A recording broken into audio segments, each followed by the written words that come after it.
अल्हम्दुलिल्लाह नहमदुहु व नस्तईनुहु व नस्तगफिरुहु व नु'मिनु बिही व नतवक्कलु अलैहि व नऊज़ु बिल्लाहि मिन शुरूरि अनफुसिना व मिन सय्यिआति अअमालिना। मन यहदिहिल्लाहु फला मुदिल्ल लहु व मन युद्लिलहु फला हादिय लहु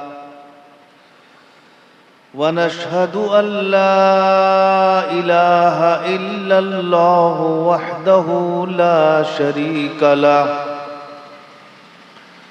व नशहदु अन्न सय्यिदना व मौलाना व शफीअना व हबीबना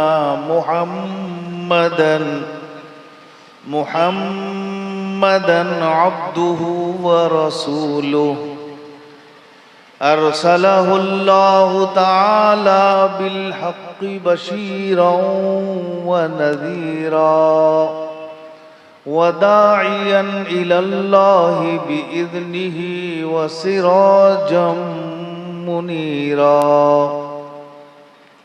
सल्लल्लाहु तआला अलैहि व अला आलिहि व अस्हाबिहि व बारक व सल्लम तस्लीमन कसीरन कसीरा। अम्मा बअदु फ़अऊज़ु बिल्लाहि मिनश शैतानिर रजीम। बिस्मिल्लाहिर रहमानिर रहीम। वमन यब्तगि गैरल इस्लामी दीनन फलन युक़बल मिन्हु व हुवा फिल आखिरति मिनल खासिरीन। वक़ाल रसूलुल्लाहि सल्लल्लाहु अलैहि वसल्लम ला युमिनु अहदुकुम हत्ता यकून हवाहु तबअन लिमा जिअतु बिहि औ कमा क़ाल अलैहिस्सलातु वस्सलाम।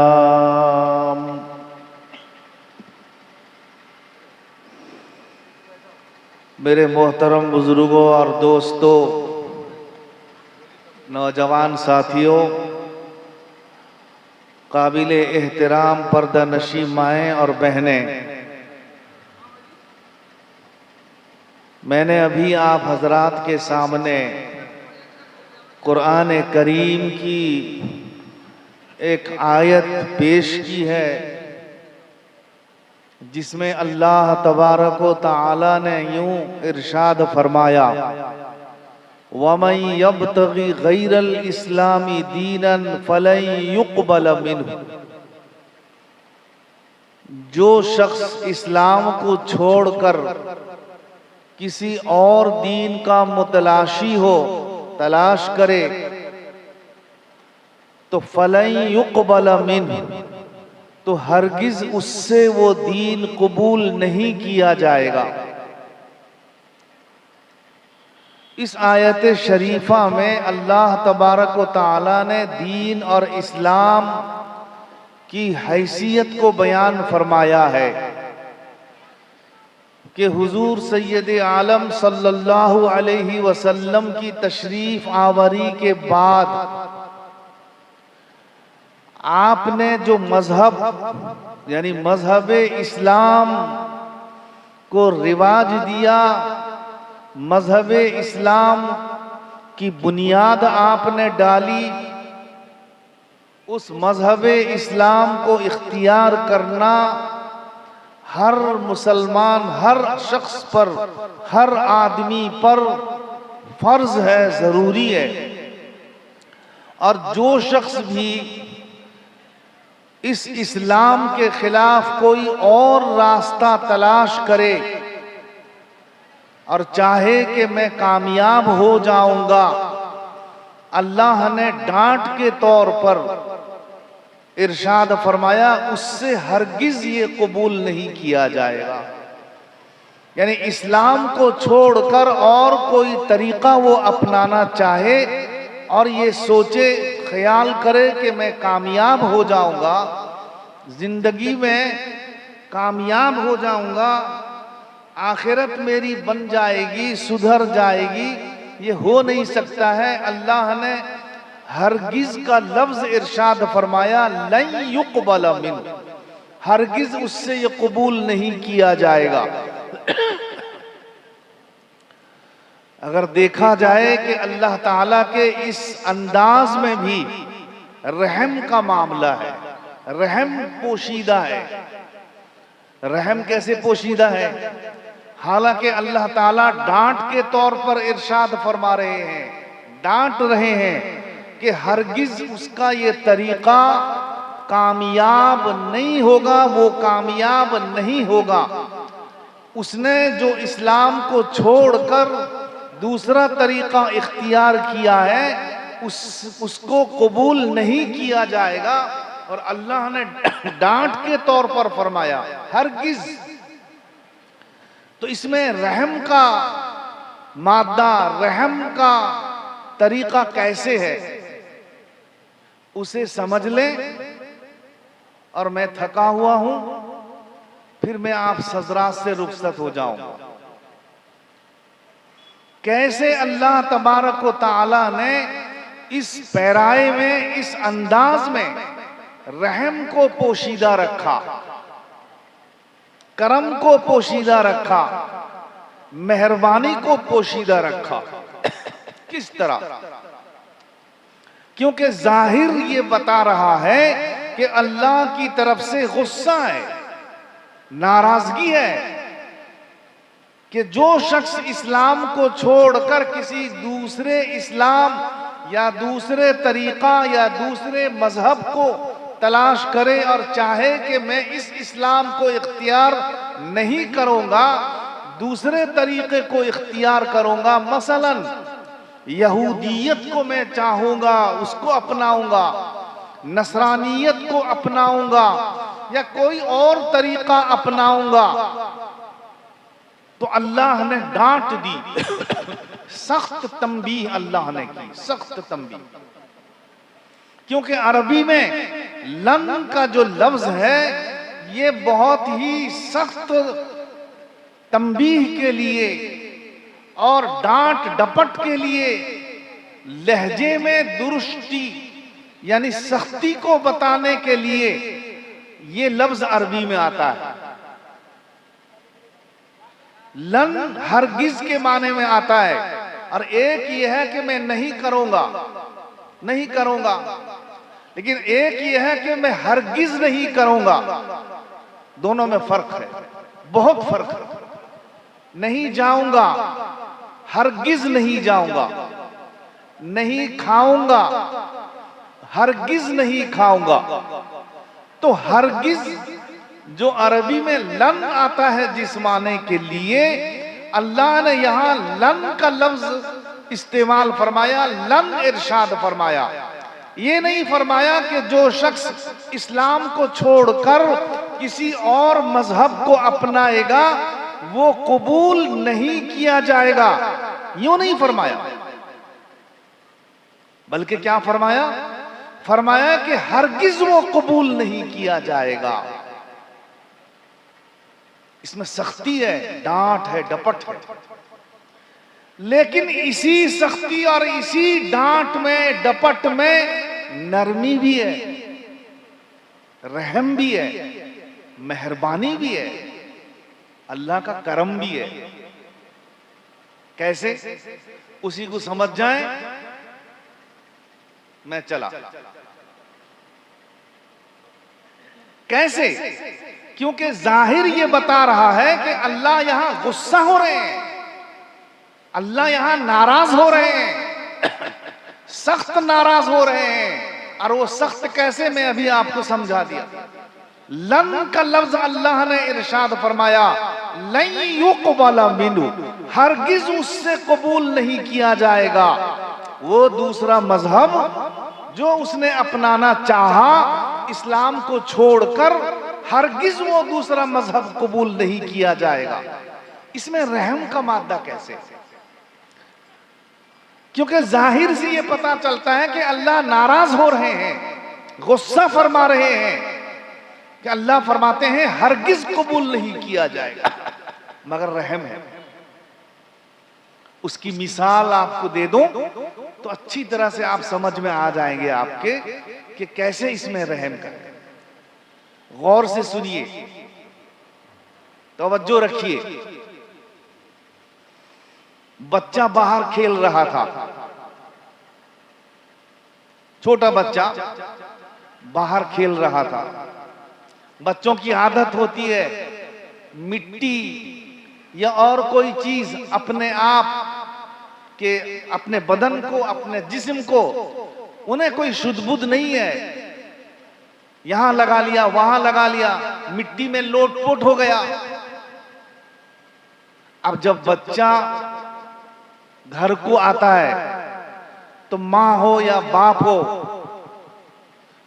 उस मिट्टी को और जो लोटपोट हुआ था वो सबको झाड़ते हैं, और अगर ज्यादा पलीदगी लग गई है, ज्यादा खराब हो गया है, तो उसको पानी डाल करके बदन को साफ करते हैं और उस पर नाराजगी का इजहार करते हैं और उसको डांटते हैं और कहते हैं बार बार मैं मना कर रहा हूं, इसके बावजूद तू फिर बाहर चला जाता है, मिट्टी से अपने आप को खराब करके चला आता है। डांटते हैं, मगर इस डांट में भी रहम है या नहीं? कैसे? अगर इस डांट में रहम नहीं होता तो वो बाप और वो माँ उसको वैसे ही छोड़ देते, न कपड़े से उसके बदन को साफ करते, न ज्यादा अगर मिट्टी वगैरह लग गई है, कोई नापाकी लग गई है, उसको पानी से धोते, कुछ नहीं करते। लेकिन रहम ये तकाजा करता है कि डांट भी हो और उसमें रहम का मादा यह है कि उसकी सफाई की जाए, उसके बदन को साफ किया जाए। यह है रहम का मामला। माँ बाप उसको वैसे ही नहीं छोड़ देते हैं, बल्कि उसका पूरा ख्याल करके, कपड़े में भी अगर कोई नापाकी लग गई है, धूल लग गया है, तो कपड़े को उतरवाते हैं और उसके लिए उसका जतन करते हैं। रहम ही की वजह से तो जतन किया जाता है, रहम ही की वजह से उसके बदन से, उसके कपड़े से मिट्टी को साफ किया जाता है, रहम की वजह से, या नहीं? बोलिए आप लोग, किसकी वजह से? उसके कपड़े को झाड़ा जाता है, बदन को साफ किया जाता है, किसकी वजह से? रहम की वजह से कि नहीं जी? रहम की वजह से। और डांट भी है कि नहीं? तो अल्लाह ताला का मामला आप यूं ही समझिए, अल्लाह ताला ने जो डांट के तौर पर यह फरमाया कि जो शख्स इस्लाम को छोड़कर किसी दूसरे इस्लाम को अपनाएगा हरगिज कबूल नहीं किया जाएगा, यानी सख्त डांट है, मैं उस इस्लाम को कबूल नहीं करूंगा जो इस इस्लाम से हट करके है। रहम का मामला है, यानी अल्लाह बंदों पर रहम करना चाहता है कि क्यों उस इस्लाम को अपनाते हो, उसमें मेरी रजामंदी नहीं है, उसमें आखिरत की बर्बादी है।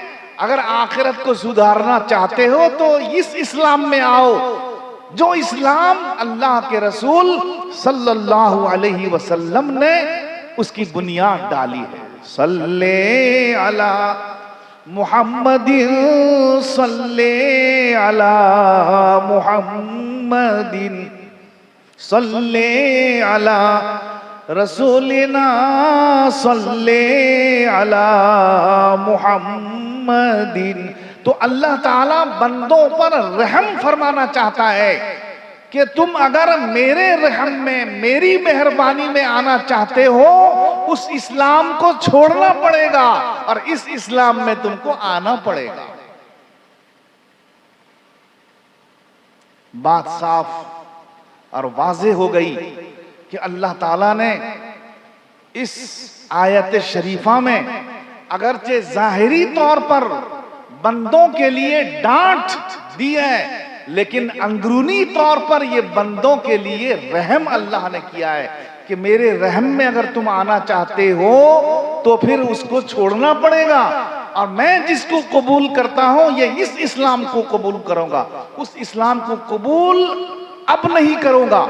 करता था, जैसे एक जमाना था कि अल्लाह ताला ने यहूदियत के ऊपर रहने के लिए हुक्म फरमाया बज़ुबान मूसा अलैहिस्सलातु वस्सलाम।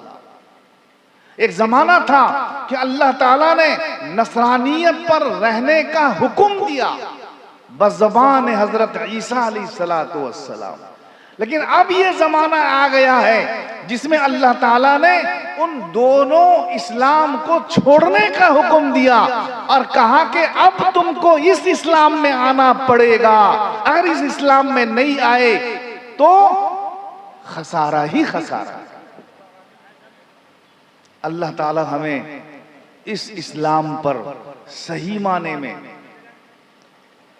चलने की तौफीक अता फरमाए। मैं इस सिलसिले में इस इस्लाम पर चलने की बात मुजमल तौर के ऊपर कह रहा हूं, जिसमें इस्लाम के सारे अहकाम आ गए। कोई एक हुक्म के बारे में बोला, पूरे इस्लाम पर कोई भी हुक्म हो, किसी भी शोबे से मुताल्लिक हो, नमाज, रोजा, हज, ज़कात, किसी के बारे में मैं बोला नहीं। यानी इस इस्लाम में रह करके इसके तमाम अहकाम और से तमाम कवानीन पर चलना अगर है तो कामयाबी उसी में है, किसी के बारे में मैंने नहीं कहा। अल्लाह ताला को ठीक से समझने की तौफीक अता फरमाए। व आखिरु दावाना अनिल हम्दुलिल्लाहि रब्बिल आलमीन।